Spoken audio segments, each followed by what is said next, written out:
Welcome to episode 440 of Salcedo Paranormal, and tonight I'll be covering paranormal news. As always, you can find all episodes of the show, along with links to social media and other ways to contact me, at the podcast page, and that is salcedoparanormal.podbean.com. That's SALSIDO paranormal.podbean.com. Always happy to hear from you all, whether you have comments or questions or topic suggestions, or stories of paranormal experiences, whether they're your own or from others that you trust. Happy to either read those or have you join me on the show to talk about them. Thank you all for listening, whether you are here for the live streams on Discord, or if you listen on the podcast or YouTube feeds, or on the Troubled Minds Radio Network, KUAP-DB. There you can hear 2 episodes of the show, replays every night at 6 p.m. Pacific, 9 p.m. Eastern, right before Troubled Minds Radio comes on. And as always, I want to thank the host of Troubled Minds Radio, Michael Strange, and Liam Martin, also known as Rohan, of the Exile Minds podcast, for producing the shows and putting them up on the station, if you all listen that way. And that includes all the music and everything as well. So if you'd like to support the show, there are some different ways to do that. You can always share the show with others and rate and review the show on your podcast platform of choice. Also, I've written some paranormal fiction and nonfiction books you can check out on Amazon. And I have a Patreon page where, starting first thing next month, you will be able to find an extra episode of the show once a month if you join any of the tiers over there on Patreon. And it's just another way to support the show, and I always appreciate it. And also, there are direct donation links if you just want to make a one-time donation, and those are through PayPal and Venmo. And all help is never expected, but always appreciated, because there are expenses for doing this show in terms of equipment and research materials, and then travel expenses. Again, I'll be at the Mid-Michigan Paracon this year. That's in Michigan, in Mount Pleasant, at the Soaring Eagle Casino and Resort. November 4th and 5th, that's a weekend. That's a Saturday and Sunday. And I'll just be there checking everything out and recording my thoughts on everything, and maybe getting some other recordings of some stories of experiences for anyone that wants to do that. And then I'll be reporting on all that once I get back here on shows after that. So looking forward to that.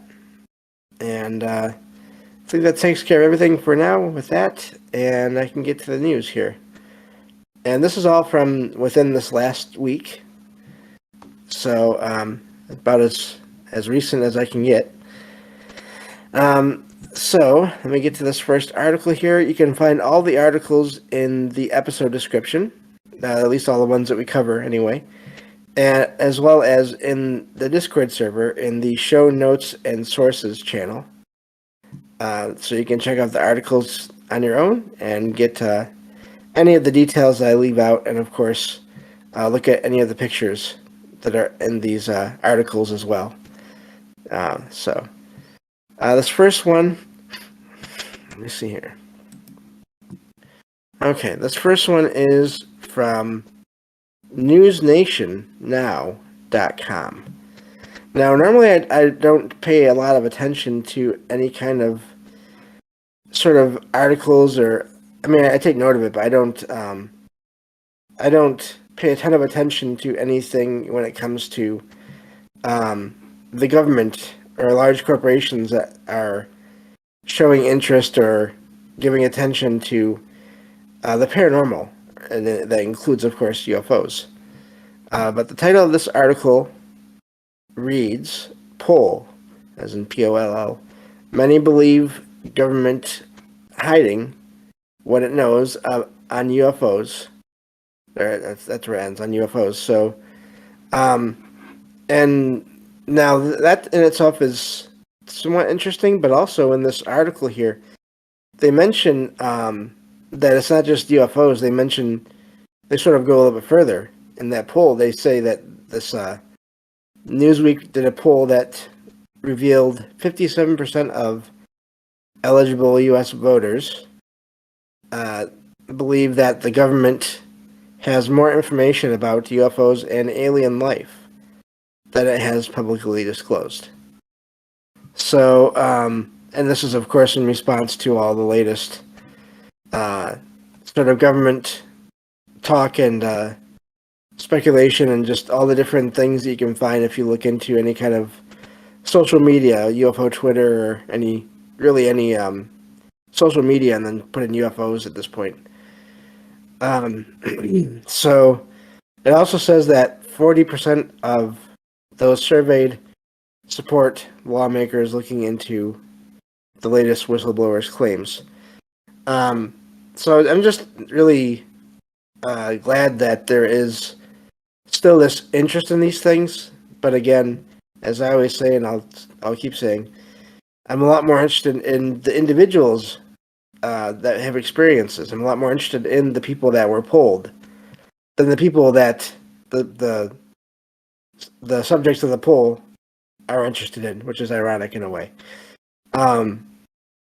But it's still, I think, good to note these things, these sort of trends that are happening, even if, as I said a couple weeks ago now, in one of my my paranormal pattern shows, I think there's a lot of different factors involved in all the things that you hear and read about online when it comes to UFOs, including manipulation from various sides of the subject, including government, and not even necessarily in a unified way, but from different factions within that government. So, but again, still always interesting to see these polls and their figures and all those things that come up because of all these recent events. Again, to me, if any kind of interest that the public shows in these events, that it sort of comes from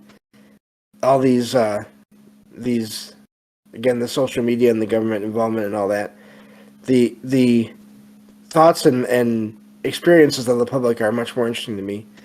And if it takes these sort of all this stuff that's going on to get more of the public to talk about these things, then at the very least that in itself is a good thing, as I've said before. So I just wanted to share that story real quick, and I can move on to the next one here. So let's see here. Just checking on everything in Discord. Everything looks good. So thank you all again for being here. And let me move on to the next story. This one says, can someone... this is from Outkick.com. And the title reads, can someone please explain why there are no new ghosts? Which, I love the title. It sort of gets right to the point. And it is sort of true in a way, and I'm mainly just going to respond to this article here, that a lot of reports of paranormal and of sightings of apparitions and things, they seem to be of figures from the past, from even, like some would say, far in the past, century or more prior to the current date. But I think what this shows is that those are the stories that sort of make it, I think, into popular culture more so than the stories of the kind of apparitions that this writer is asking about. I think they're there. I think those kinds of sightings are there. It's just that maybe even because of their appearance, they're mistaken as regular people from this time that are alive, or they're just not sort of as startling in their own way as someone who is wearing clothes from 100 years ago or 200 years ago. It's just my thought on that. But this article says that this author in this article says that there are no, according to them anyway, as far as they've seen. And again, I think that's really important. This is from one person's point of view. And we have to get together to put all those together and and maybe that'll help figure out more things. But as far as they're aware, most paranormal stories and sightings focus on eras like the Revolutionary War or Roaring Twenties. So then, of course, Civil War apparitions as well. It doesn't say that, but that's sort of in there as well. And he mentions that despite the fact that people, and this is a summary as well, I'm checking out here. Despite the fact that people still pass away today, obviously, according to the author, he doesn't see a lot of stories of contemporary ghosts. That apparently, according to the author, raises questions about the existence of the paranormal.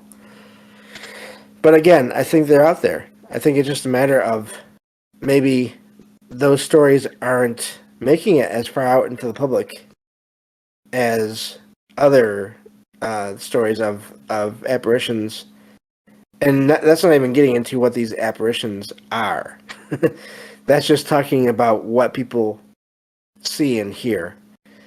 But it says the absence of modern ghosts might be due to this idea that they wouldn't be as frightening or as captivating as their historical counterparts. And again, so they do mention that. So I don't know. It seems like they answered their own question there in a way, possibly. So just in the article, sort of talking about the really the types of sightings that are most commonly reported, I think, in a way, versus those that aren't reported as much. And again, that's part of why I do this show, is to find all of these stories about these different paranormal experiences with just with anyone or anything that shows up, not just sort of the usual ghost story fictional book or even non-fictional book. Still, a lot of that does focus on and the author is right there in that way, that does focus on historical hauntings. So, wow. Looking at the chat here, PDG says, when I die, I'm haunting everyone dressed like the Grim Reaper. And there's a good question, though, in a way, even though it's LOL is it then. How do apparitions get to sort of pick what they appear as? And that is a whole other discussion as well, in a way. That could be an entirely different show. And I have ideas, but that's not really the point of the article. But still, it's just, yeah. It does make you wonder about that, because if it is some kind of a conscious entity that is not in a physical form, even if they're from, let's say, 1700s, 1800s, or even early 1900s, can they change their appearance over time? There's a question as well. So, I've also heard stories of apparitions that barely have any details in them, and I've heard it suggested in different shows and things I've read that maybe some of these apparitions that don't have much detail, it's because they are slowly fading. Their energy is slowly, their levels, or they're basically slowly dissolving in a way. It sounds gross, but I don't mean it that way. But sort of merging back with the rest of all the energy that surrounds us, and those details are maybe the first thing to go. Of course, again, with all these things I'm saying, I'm automatically thinking of other reasons for the way these paranormal events take place. So, anyway, I think that's a good place to stop with that article. Otherwise, I'll spend the rest of the show talking about it. So, but yeah, neat article there, and I think it's good to look at these articles and sort of see what you can what thoughts they bring, and instead of, I think in a lot of cases, especially nowadays, there's this thing, and I've had it happen before, and now I'm starting to try to fight against it, this reaction where, oh, I don't like that article. I don't like the title of that article. It seems like it's just dismissing everything. But that may not always be the case. So, and even if it is, that doesn't mean I have to take it that way, or that I can't use it to generate more thoughts and maybe get more information that can be useful later. So, but moving on to the next article here. Let's see. This one is from KUTV.com, and title of this says, Historic North Carolina Building Surrounded by Paranormal Phenomena, Mystery and True Crime. And so let's see here. This is about the Battery Park Hotel in Asheville, North Carolina. I believe I've heard of this one before. I can't remember if I've ever done a news story on it, but this is what I found today. So there's reports in this location of paranormal events and mysterious murder that occurred in 1936, and it was the murder, it says, of someone named Helen. I'll just leave it at that. In the hotel, it says remains unsolved, and her room is said to be sort of the source of paranormal activity, and on the anniversary of her death. So I always wonder about that. Is that some kind of residual thing?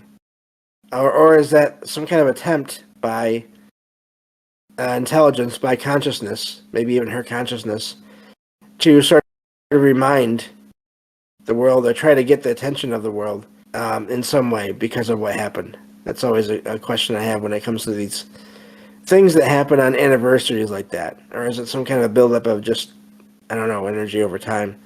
Or even the focus of people on that room that builds up because of that.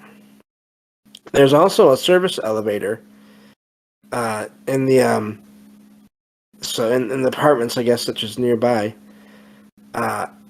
It's still apparently it runs by itself in the middle of the night, even though people there have been attempts to repair it, and it still does this. So let's see here. Going back to the hotel room, so let's see here. So as a result of financial struggles, the hotel didn't do so well for a while, but people have reported strange things happening. In the room, and a service elevator again that runs on its own at night, and it says that the connection to the past and the murder case is what is thought to be responsible for these things. So definitely possible. Elevators are odd in that way because that's something that you hear about in a lot of places, a lot of hotels, it seems like, even, and some hospitals as well. So there's not a ton in this article here about that, but it does have pictures. And the room with the where this happened, apparently the window will light up at night on the anniversary. That's what it was. I knew I was missing a part there. It'll light up with a red light. That's interesting. At night on the anniversary of when this apparently happened. So, and it says that the red light is odd because most of the people there know about the story, but they don't rent out that room partly because of that. So, that's basically all for that article. Just I wonder how that elevator is connected to the whole thing. That's something they don't get into. Might be something you don't really want to know much about, possibly. But there's no doubt that some of these events, whether it's tragic ones like that or even just routine events, they can leave imprints on places. I don't doubt that at all. So, so going back to, let me see here. I think I'm gonna. I have a few here, but I think I'm gonna skip to this one here. This is one that actually I got from a good friend of the show, Rohan. Shared it with me this morning, and wanted to share it in the show tonight. So this is it's from a different browser. It's from the, let's see here, operanewsapp.com. And the title reads, Spooky Moment, Nottingham Man Spots Ghosts in the Street. And this is about this guy. Sorry about the sounds if you hear him outside there. So let's see here. This is a man claims to have seen 4 apparitions, or ghosts basically, outside his home, including figures near a car and in the middle of the road, and 2 children. 2 of them were children on the pavement. So, and then also an orb nearby. So it sounds like there was just some kind of a anomaly going on, whether it was the veil lifting and it was spirits, or again some kind of a time anomaly, and people were just appearing almost spirit-like. Now he apparently tried to take a video of it, but it wasn't working, and so he just took a picture of it. And of course, the picture, as usual, you would expect, it's very blurry, and but really odd. That's quite a number of figures to see all at one time. So often when people see apparitions, it's usually one figure, maybe 2. From what I can remember from all the stories I've heard and read. And so that is a lot to have sightings of 4 apparitions and an orb all in the same amount of time, or just a short amount of time. And all just while watching TV in his own home, and apparently seeing them out the window. So really neat sighting there. And it makes me wonder about how many similar sightings there are that are just written off. People are thinking their eyes aren't working right or whatever, just totally not wanting to share the story. But if they think they had the experience, I think that happens too. And it does have the picture in this article here, but it's really amazing. I would wonder if this man, his first name is actually Michael, it says. I'd wonder if he ever had any other experiences before this or after this. Or if it was just sort of more of an environmental, something to do with the energy around him or in that area that allowed for this to happen this one time, to where he never had an experience before or after that that he's aware of. So, and I think that can happen. So often you hear about people that have one experience in a location, and then nothing else for the rest of their life as far as they know. And of course, I think that can be them being sensitive also. But I think that in those cases, I wonder if it's a mix of sort of a sensitivity, but also then just whatever is going on in the place where they're at when they have that one experience.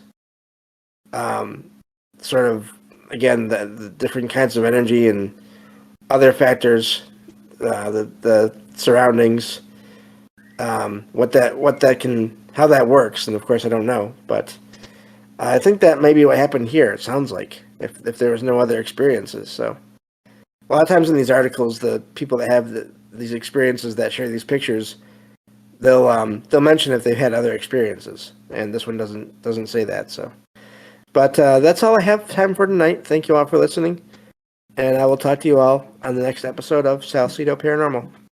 Take care.